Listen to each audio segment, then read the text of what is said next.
Voice of media जो है आज करनाल में ज्ञापन सौंपने के लिए पहुंचा है। यहाँ पर वॉइस ऑफ मीडिया के पत्रकार भी मौजूद है, उनसे भी हम बातचीत करेंगे और अपनी 5 सूत्रीय मांगों को लेकर आज जो है मुख्यमंत्री के नाम ज्ञापन सौंपा जाएगा। तो चलिए उनसे बातचीत करते हैं। तब तक संदीप काले जी के दिशा निर्देशानुसार आज हम पत्रकारों के हितों के लिए करनाल में माननीय उपायुक्त के माध्यम से श्रीमान मुख्यमंत्री हरियाणा सरकार को एक ज्ञापन पत्र सौंप रहे हैं, जिसमें हमारे साथ यहाँ पत्रकार साथी जो करनाल जिले के हैं वो उपस्थित हैं और साथ में हमारे हरियाणा के अध्यक्ष मिस्टर बंशीलाल और मैं नॉर्थ इंडिया के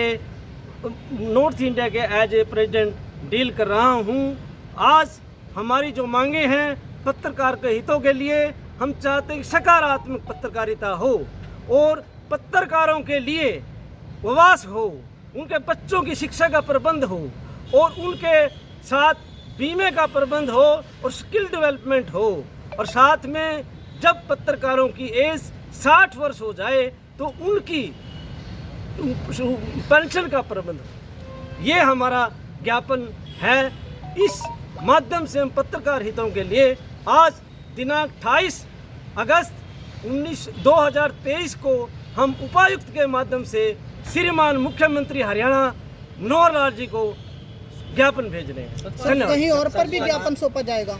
है जी, कहीं और भी ज्ञापन सौंपा जा रहा है? पूरे भारतवर्ष में आज के दिन 28 अगस्त को हर जिला स्तर पर ज्ञापन सौंपा जा रहा है। सकारात्मक रूप में एक पत्रकार की क्या जिम्मेदारी होनी चाहिए और किस तरीके का पत्रकारों को अपना अधिकार मांगने का अधिकार है? सकारात्मक रूप में हम अपने हितों के लिए जो सकारात्मक खबरें चलाकर, सकारात्मक पॉजिटिव जिसमें सामाजिक विकास भी हो, देश हित की बात हो, इस तरह से समाचार चलाकर हम देश हित और राष्ट्र हित की बात कर सकते हैं। उसी से हमारा भी भला हो। किस संगठन के माध्यम से जो ये ज्ञापन है? यूनियन की तरफ से पत्रकारों को पेंशन देने बात करी है। हाँ जी, पेंशन के लिए हरियाणा सरकार ने यहाँ 3 शर्तें लगा रखी हैं। क्या आप उनसे सहमत हैं? पहली ये 60 वर्ष, दूसरी 5 साल का एग्रीडेशन और तीसरी जो है उसका 20 साल का अनुभव। तो इसके अंदर हम चाहते हैं कि 5 साल की एग्रीडेशन की बजाय केवल मात्र 3 साल का एग्रीडेशन हो। 3 साल का भी क्यों हो? ये बिना एग्रीडेशन को हो, संपादक के लिए कोई एग्रीडेशन ना हो, कोई कंडीशन नहीं होनी चाहिए। ये चाहते हैं हम।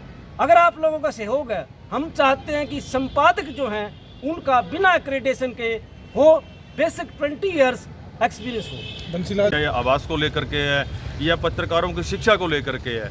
आज सरकार एक आम चौकीदार को भी, आम एक नंबरदार को भी मोबाइल दे रखा है कि वो सरकार ने उसको मोबाइल दे दिया, लेकिन पत्रकार जो देश को चौथा स्तंभ माने जाने वाला है, आज तक जो देश दुनिया को पूरा भरोसा करती है, जो सरकार और जनता के बीच की कड़ी है, उसको एक जोड़ने का काम करती है, पॉजिटिव ऊर्जा देने का काम करती है, देश को जगाती है। देश को सुबह सुबह उठते हैं तो सबसे पहले हम अपने मोबाइल, अखबार वगैरह देखते हैं, टीवी देखते हैं, और सबसे पहले जगाने का जो काम करती है मीडिया करती है। रजिस्टर्ड हो चुका है, उनको विज्ञापन देना चाहिए, चाहे वो साप्ताहिक अखबार है चाहे पाक्षिक अखबार है। ज्ञापन में क्या क्या मांगे?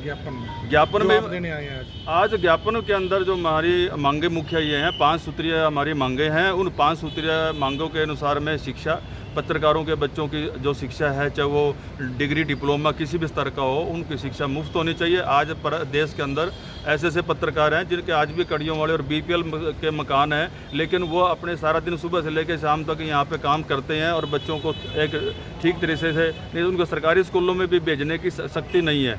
तो मैं सरकार से मांग करता हूँ, एक प्रदेश अध्यक्ष होने के नाते वॉइस ऑफ मीडिया का, कि सरकार के बच्चों, जो पत्रकारों के बच्चों को फ्री एजुकेशन होनी चाहिए। अवश्य हरियाणा सरकार ने चंडीगढ़ में तो पत्रकारों के लिए आवासीय सुविधा दे दी है, और अभी 2-3 दिन पहले यमुनानगर के अंदर भी वहाँ के मेयर ने पत्रकारों के लिए 1 एकड़ ज़मीन जो है आवंटित की गई है, वहाँ पे उनको रिहायशी मकान बनाए जाएंगे। रोहतक में भी ऐसा सुनने को आया है। लेकिन जब भी सरकार ये कोई नियम बनाती है, ये कोई सौतेला व्यवहार नहीं करना चाहिए पत्रकारों के साथ में।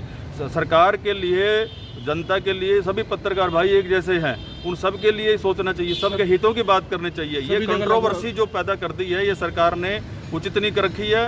हम सरकार से निवेदन करते हैं, ये जिस तरह का ये जो नियम बना है, ये अपना वापस ले, एजेंडा वापस ले, और सभी हरियाणा के सभी जिलों के अंदर एक जैसी समानता का अधिकार होना चाहिए। और पेंशन के अंदर आज राजस्थान के अंदर कांग्रेस की सरकार है, वहाँ पे 15,000 रुपये पेंशन मिलती है पत्रकारों को, लेकिन यहाँ पे हमारे हाथ में लॉलीपॉप दे रखा है। पहले 10,000 थी, फिर 11,000 कर दी है, और सरकार कहती है इसको धीरे धीरे 1,000 रुपये बढ़ाते रहेंगे। क्यों नहीं? सरकार के पास क्या पत्रकारों के लिए इतना बजट नहीं है कि वो 1,000 रुपये बढ़ाती रहेगी। 15,000 जब एंटी सरकार, जबकि सरकार भाजपा की है केंद्र में और राज्य के अंदर भी है, वहाँ पे 15,000 मिल रहे हैं, और हमारे को यहाँ पे जो हमारे सीनियर वरिष्ठ पत्रकार हैं, पेंशन भोगी पत्रकार हैं, उनको मात्र 11,000 रुपये दिया जाता है। और पेंशन के अंदर हमारी स्वास्थ्य के अंदर हमारी इतनी दुर्दशा है कि आज अगर एक पत्रकार ने किसी को मेडिकल अपना बिल दे दिया है, पहली बात तो 1-1 साल से वो पास नहीं होते, और जब वो पास होते हैं तो उसको बहुत धक्के खाने पड़ते हैं। क्या पत्रकारों के लिए इतना समय है कि वो इसे इन चीज़ों के लिए काम छोड़ करके, अपना प्रोफेशन छोड़ करके इन चीज़ों के पीछे पड़े? और दूसरा 5 लाख रुपए की ये पॉलिसी की हुई है। 5 लाख रुपए मैं चाहता हूँ कि 5 लाख से बढ़ा करके ये इसको 10 लाख की जाए, और 10 लाख रुपए भी कैशलेस पॉलिसी होनी चाहिए। 10 लाख रुपए जब तक ये नहीं बढ़ाई जाए, बहुत सारी ऐसी क्रिटिकल बीमारियां हैं जो 5 लाख में डॉक्टर उसको एडजस्ट नहीं करते, बहुत सही। और ये बहुत ही रेयर किसी न किसी की मजबूरी आती है, जो बहुत गरीब पत्रकार होता है जो 5 लाख भी नहीं खर्च सकता, और डॉक्टर बना देते हैं बिल 8 लाख का, 10 लाख का, इससे ऊपर का भी। तो कम से कम मेरी सरकार से अनुरोध है, केंद्र राज्य सरकारों से भी अनुरोध है कि इसको 10 लाख रुपये इसकी हेल्थ की जो है ना पॉलिसी दी जाए, और वो भी कैशलेस दी जाए। और तीसरा ये आवासीय का मैंने बता दिया है, एजुकेशन का हो गया है, पेंशन का हो गया है। दूसरा है इलेक्ट्रॉनिक इक्विपमेंट्स, जो आज सरकार देखिए एक नंबरदारों को मोबाइल दे दिया है, बहुत सारी डिपार्टमेंट, बहुत सारे उसको सरपंचों को पेंशन दे दी है। पहली बात तो पत्रकारों की कोई ऐसी कोई ऑनरियन वगैरह का कोई प्रावधान नहीं रखा है, जबकि अगर वैसे तो बड़े बड़े कह देते हैं पत्रकार, लोग दुनिया में भ्रम है कि पत्रकार पता नहीं क्या करता होगा, क्या नहीं करता होगा। अगर सरकार चाहती है कि पत्रकार एक पारदर्शिता का काम करे, एक निष्ठावान होकर के काम करे, ईमानदारी से काम करे, तो पत्रकार को यह सुविधा क्यों नहीं देती? बंसीलाल जी, पत्रकारों को भी सभी को वेतन मिले, क्या उसके लिए भी कोई मांग करेंगे? बिल्कुल, सभी पत्रकार क्योंकि रात दिन मेहनत करते हैं, पत्रकार जो है उनके लिए भी कुछ आवाज़ उठाएंगे? बिल्कुल, मैं सरकार से मांग चाहता हूं, और केंद्र सरकार, राज्य सरकार से मांग चाहता हूं कि उनको कम से कम वेतन जो है ना ऑनरेरियम तो होना चाहिए, ताकि वो अपना गुजर बसर जो डेली घर से निकलता है, तेल पानी का खर्चा है, खाने का भी खर्चा है, बच्चे भी हैं उसके परिवार के अंदर, एक उसका ऑनरेरियम फिक्स होना चाहिए। ताकि दूसरा जो एग्रेडेशन की बात अभी कही थी आपने कि 3 साल की शर्तें रख दी है, 10 साल का ये होना चाहिए, उसका एग्रेडेशन होना चाहिए। मैं कहता हूँ कि पत्रकार जब एक रजिस्टर्ड पत्रकार होगा, उसके ऊपर कोई कंडीशन नहीं होनी चाहिए।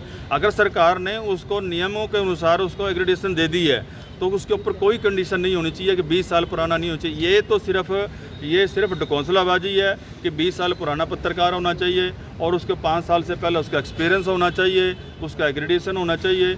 ये सिर्फ और सिर्फ लोगों को पीछे हटाने वाली बात है, ताकि पत्रकार अपने अधिकारों से वंचित रह सके। बहुत सारे लोग हैं, कुछ 10 साल से लगे हैं, कोई 5 साल से लगे हैं, कोई 8 साल से लगे हैं, कोई कंडीशन नहीं पूरी कर पाएगा तो ऑटोमेटिक वो उससे वंचित हो जाएगा। जो विज्ञापन देती है वो आप तक पहुँचता है?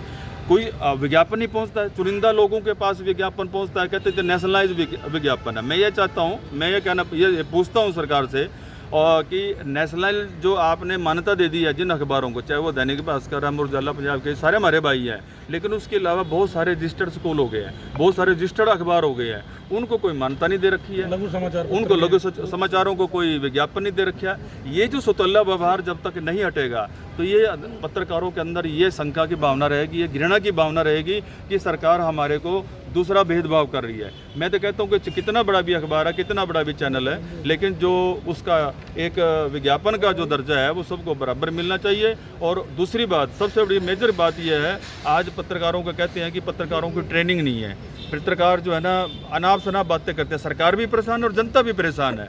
हम चाहते हैं कि पत्रकारों के लिए एक प्रशिक्षण जो इंस्टीट्यूट होना चाहिए, ताकि कोई भी पत्रकार है, चाहे वो सोशल मीडिया का है, चाहे वो प्रिंट मीडिया का है, या फिर वो इलेक्ट्रॉनिक मीडिया का है, सबको प्रशिक्षण होना चाहिए।